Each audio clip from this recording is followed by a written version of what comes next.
Back to Radio. Hola, bienvenidos a Back to Radio, un programa que trae a tus oídos las historias de la gente de nuestra comunidad. Hoy comenzamos con una historia especial. Hola, soy una mujer de 31 años. Aunque no me gradué de una universidad prestigiosa y mi educación máxima es la secundaria, puedo decir con orgullo que he trabajado duro desde que conseguí empleo inmediatamente después de graduarme. Cuando recibí mi primer salario, había muchas cosas que deseaba comprar, pero me contuve y desde ese día ahorré más de la mitad de mi sueldo. Cuando recibí mi primer salario, había muchas cosas que deseaba comprar, pero me contuve y desde ese día ahorré más de la mitad de mi sueldo. Gracias a mi esfuerzo, después de 5 años de trabajo, logré ahorrar una cantidad considerable. En ese momento, pude comprar una casa en la que había estado interesada. Por no tener suficiente dinero, mis padres me ayudaron una parte, y gracias a mis padres pude comprar esta casa en $100,000. Pero entonces, el mercado inmobiliario fluctuó y el precio de la casa se disparó a más del doble. Aunque no alcancé venderlo en el pico más alto del mercado, pude venderlo en un precio significante. Fui capaz de devolver el dinero a mis padres y aún así obtener una ganancia de $100,000. Después de eso, me interesé en invertir, seguí ahorrando tanto como podía y evitando gastar dinero innecesariamente, lo que me llevó a acumular más de $500,000 en mi cuenta. También tengo un novio con el que he estado durante mucho tiempo. Comenzamos a salir mientras estábamos en la misma escuela secundaria y después de graduarnos, él consiguió un empleo al igual que yo y vivimos diligentemente, así que nunca pensé en conocer a otra persona. Y ahora hemos estado juntos durante 10 años. Ahora que lo pienso, debería decir mi exnovio. Hablando de mi exnovio, él aprendió una habilidad técnica en la escuela secundaria y después de graduarse, consiguió un trabajo mucho mejor que el mío, ganando casi el doble que yo. Siempre estuvo muy orgulloso de su salario. A pesar de que solo tenía la educación secundaria, ganaba mucho más que sus amigos que se habían graduado de la universidad. Pero, ¿de qué sirve tener un salario alto? Recientemente descubrí que mi exnovio está completamente arruinado.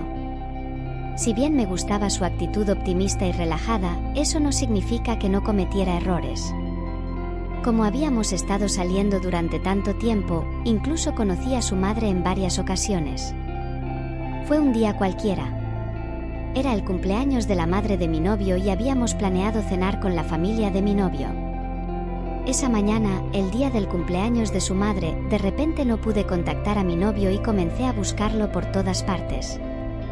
Finalmente, un conocido del barrio me informó sobre su paradero, había bebido demasiado en un club nocturno y había terminado desmayándose en la casa de este conocido. Aunque no era de los que frecuentaban mucho los clubes nocturnos, no podía dejarlo pasar y le dije algo al respecto. Entonces él respondió desafiante, diciendo que había sido arrastrado allí por el conocido y que no era su culpa, lo que llevó a una gran pelea. Cuando le pregunté por qué había ido al club nocturno en primer lugar, se enojó y dijo que cómo podía esperar que un hombre solo mire a la misma mujer todos los días. Por eso, a pesar de que era el cumpleaños de su madre, le dije que quería terminar. Un tiempo después, mi novio vino llorando y rogándome que lo perdonara. No sé qué es ese sentimiento de afecto, pero terminé perdonándolo. Si hubiera sido arrogante después de engañarme, nunca lo habría perdonado, pero el conocido que estaba con él en el club esa noche dijo que realmente no había pasado nada, que mi novio no era tan popular con las mujeres como yo pensaba, y que había sido su culpa por haberlo persuadido a ir al club. Dijo que estaría muy triste si nos separáramos y pidió perdón junto con mi novio, así que lo perdoné. El fin de semana después de que decidí volver con mi novio, planeamos una comida con su familia que no habíamos podido hacer antes. Mi novio tiene 2 hermanas menores y solo su madre. Oí que se había divorciado de su padre hace mucho tiempo y que no mantenían contacto. Por eso, yo tampoco lo he visto nunca. Una de las hermanas está en la universidad y la otra se había graduado y estaba preparándose para encontrar un trabajo. Ese día, mientras comíamos, la hermana que se estaba preparando para trabajar agradeció a mi novio. Resulta que durante todo este tiempo, mi novio había estado pagando la matrícula universitaria y los gastos de vida de su hermana. Aunque ganaba un buen salario, entre los gastos de la casa, su propio dinero y el apoyo a sus hermanas, supuse que no debía haber ahorrado mucho dinero. De todas formas, ya que ambos estamos en una edad, mi novio ha empezado a hablar de matrimonio recientemente. No es que piense que debemos casarnos solo porque llevamos más de 10 años juntos, pero hasta ese momento nunca había pensado en dejarlo y conocer a alguien nuevo. Pero cuando realmente comenzamos a hablar de matrimonio, empecé a sentir la realidad que no había considerado antes de manera muy directa. Parece que la parte más aterradora fue descubrir la situación familiar de mi novio, de la cual no tenía conocimiento hasta entonces. Me sentí como una persona materialista y también fue un error de mi parte no rechazar con firmeza la propuesta de matrimonio de mi novio y seguir arrastrándola. Nuestra familia no es muy rica, pero los preparativos para la jubilación de mis padres están bastante avanzados, y cuando compré la casa, mi madre pudo prestarme una gran suma de dinero sin necesidad de un préstamo, lo que indica que tenemos algunos ahorros. Pero el hecho de que mi novio estuviera pagando las facturas de la casa donde vive con su madre y sus 2 hermanas. Eso me hizo pensar que su madre podría no tener preparación para su jubilación. Por eso, cuando mi novio sacaba el tema del matrimonio, yo solo respondía de manera vaga y lo dejaba pasar. Pero luego, él me preguntó cuál sería nuestro plan para la vivienda después de casarnos. Escuché su plan, que consistía en vivir inicialmente en la casa de su madre para ahorrar dinero y luego independizarnos. La casa de mi novio tiene un salón y 2 habitaciones. Me decía que no habría problema aunque yo me mudara allí, porque, según a mi exnovio, su hermana mayor consiguió un trabajo y se mudó a un dormitorio de la empresa. Así que, su madre ocuparía una habitación, su hermana menor la otra, y él propuso que nosotros viviéramos en el salón, poniendo una cortina o algo para crear un pequeño espacio. El salón está conectado a la cocina y aunque construyéramos una pared con ladrillos, se escucharía todo lo que sucede en la familia. La casa no es muy grande, creo que tiene unos 50 metros cuadrados. Es como si estuviera sugiriendo usar el salón como una habitación. En realidad es básicamente vivir en el salón. Le dije que me sentiría incómoda viviendo con su familia, y después de pensar un rato, sugirió que buscáramos un apartamento de 3 habitaciones. Dijo que si buscamos bien, podríamos encontrar uno por alrededor de $400,000. Le pregunté a mi novio cuánto dinero tenía ahorrado. Por supuesto, ya sospechaba que mi novio no tendría mucho dinero ahorrado, pero le pregunté de todos modos por si acaso había otra manera. Sin embargo, él respondió muy confiadamente, preguntándome dónde tendría el dinero. Cuando le pregunté cómo planeaba conseguir una casa con $400,000, él me preguntó si yo no tenía dinero ahorrado. Su plan era comprar una casa con mi dinero y luego usar mi salario para los gastos diarios, mientras él ahorraba su salario para que pudiéramos independizarnos en 10 años. Mi novio sabía que yo tenía ahorros. Mis padres habían hablado de mí con orgullo, diciendo que soy responsable, tengo una fuerte capacidad para vivir y que he ahorrado una cantidad considerable de dinero. Ellos mencionaron esto pensando que, después de 10 años de relación, obviamente nos casaríamos. No les había dicho a mis padres que mi novio no tenía ahorros, ya que no quería preocuparlos innecesariamente. Después de escuchar el plan de mi novio, le conté mi plan. Primero, la idea era vivir los 2 juntos, así que no había necesidad de esforzarse por conseguir una casa grande. Propuse vivir en una casa de tamaño razonable con 2 habitaciones, y el dinero que sobrara lo daría a mis padres. Entonces, mi novio reaccionó preguntando de repente que si daba ese dinero a mis padres, ¿qué pasaría con su madre? Al principio pensé que había escuchado mal y le pregunté qué había dicho. Pero había entendido correctamente. ¿Qué pasa con su madre?, dijo, mirándome seriamente y acusándome de ser demasiado egoísta por cuidar solo a mis padres. La razón por la que mi exnovio insistió en un apartamento de 3 habitaciones es porque así podría vivir con su madre. Me resultaba increíble, pero además él me dijo que ya había hablado con su madre y que ella estaba de acuerdo.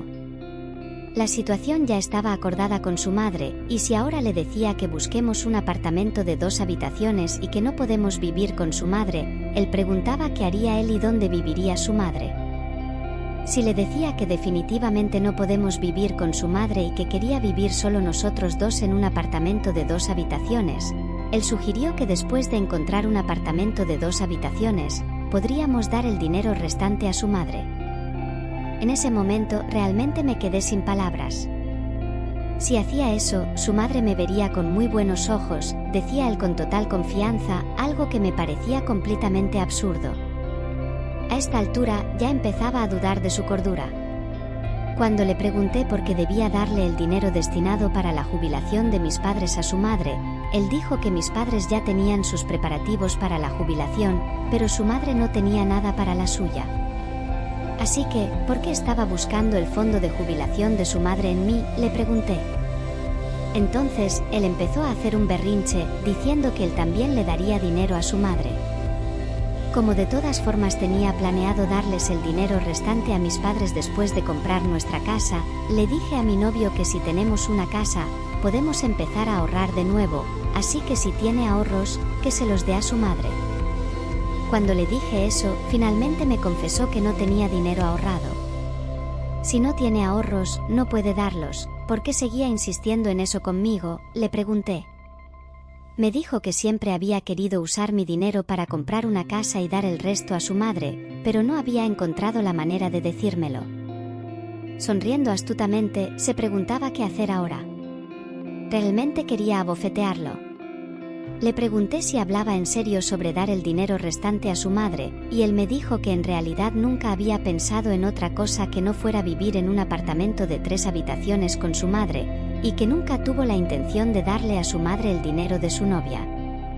Si compraban un apartamento de 3 habitaciones, de todos modos no habría dinero sobrante.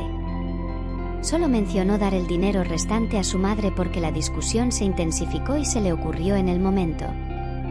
Nunca me sentí segura de vivir con su madre, ni siquiera en otra vida. Así que intenté convencer a mi novio una vez más. Le sugerí que podríamos comenzar nuestra vida matrimonial en un apartamento de 2 habitaciones y visitar a su madre con frecuencia. Pero él volvió a preguntar qué haríamos con el dinero sobrante después de comprar la casa. Mientras hablaba de que no tenía fondos de jubilación para su madre, seguía repitiendo como un loro, ¿qué pasa con mi madre? ¿Qué pasa con mi madre? Sentí que esto nunca terminaría, así que le reclamé diciendo que era mi dinero el que había ahorrado y porque debería dárselo a su madre. Entonces, con un tono como si estuviera haciendo una gran concesión, dijo confiadamente que podríamos darle la mitad del dinero restante a su madre, lo cual me hizo sentir desesperada. Después de casarnos, seremos igualmente responsables con nuestros padres, sin dar más a unos y menos a otros, sin hacer distinciones, me decía como si estuviera enseñándome una lección. En respuesta, le arrojé el café que estaba tomando en la cara y le dije que no pensara en contactarme de nuevo, luego regresé a casa. Nunca pensé que pasaría algo así fuera de los dramas, pero me estaba volviendo loca, era insoportable escucharlo decir lo mismo una y otra vez. De todas formas, después de volver a casa, recibí una llamada. Pensé que era para reflexionar y disculparse, pero en cambio, me dijo de inmediato que su madre había accedido a no vivir juntos. Si seguía lo que yo quería, propuso que después de casarnos, manejáramos el dinero por separado y que él ahorraría $100,000 para darle a su madre para su jubilación, mientras que todos los gastos de vida correrían a cargo de mi dinero. Dijo que eso parecía justo. En cuanto escuché eso, le dije que parecía que no podríamos casarnos. Que cada uno cuidara a sus padres y que no pensara en usar mi dinero para cuidar a su madre, y que siguiera cuidando de ella por su cuenta. No sabía a quién debería estar pidiendo a quién y hasta el final me llamó egoísta. Honestamente, incluso empecé a sospechar si había estado conmigo todo este tiempo solo por mi dinero. Al oír mi sugerencia de terminar, dijo que una vez casados, su salario también sería mío, y que siendo tan codiciosa, probablemente me quedaría soltera toda la vida. Dijo que terminaría viviendo sola para siempre, casi como una maldición. Simplemente lo ignoré y bloqueé su número de teléfono. Hace poco, cuando iba al trabajo, me encontré con mi novio y su madre frente a mi empresa. Su madre me suplicaba reconsiderar, diciendo que, después de todo, él no tenía malos ingresos. Parecía que me rogaba que volviera a vivir con él. Es cierto que mi novio gana bien, pero mientras yo ahorraba lo suficiente para comprar una casa pequeña, él no había ahorrado nada. Le dije que no podía prometer un futuro con un hombre que, solo porque llevábamos mucho tiempo juntos, pensaba en gastar el dinero que había ganado con tanto esfuerzo como si fuera suyo. Le dije que tenía que entrar a la oficina y que preferiría que no vinieran a buscarme así y que no se pusieran en contacto conmigo. Con eso dicho, entré a mi empresa. Mientras entraba en la entrada de la empresa, oí un sonido como si alguien estuviera golpeando la espalda de alguien y alguien gritando «este idiota». Al darme vuelta, vi a mi novio siendo golpeado por su madre en medio de la multitud. Ver eso de alguna manera me hizo sentir aliviada. Romper con mi novio después de 10 años juntos a la edad de 31 años no me hace sentir completamente feliz, pero aún así, estoy agradecida de haber podido escapar de esa situación. Creo que no es la mejor idea ocultar incondicionalmente tus finanzas antes del matrimonio. Si hubiéramos conocido y coordinado nuestras situaciones financieras con anticipación, y si él no hubiera codiciado el dinero que yo había ahorrado para su familia, tal vez estaríamos hablando de matrimonio de verdad. A pesar de que las cosas con mi exnovio no salieron bien, espero conocer pronto a alguien mejor que él, alguien que realmente pueda cuidarme y hacerme la chica más feliz del mundo. Gracias por escuchar esta larga historia. Esto es todo por hoy. Si te suscribes y das like, serás notificado cuando regresemos con mejores historias en el futuro. Gracias.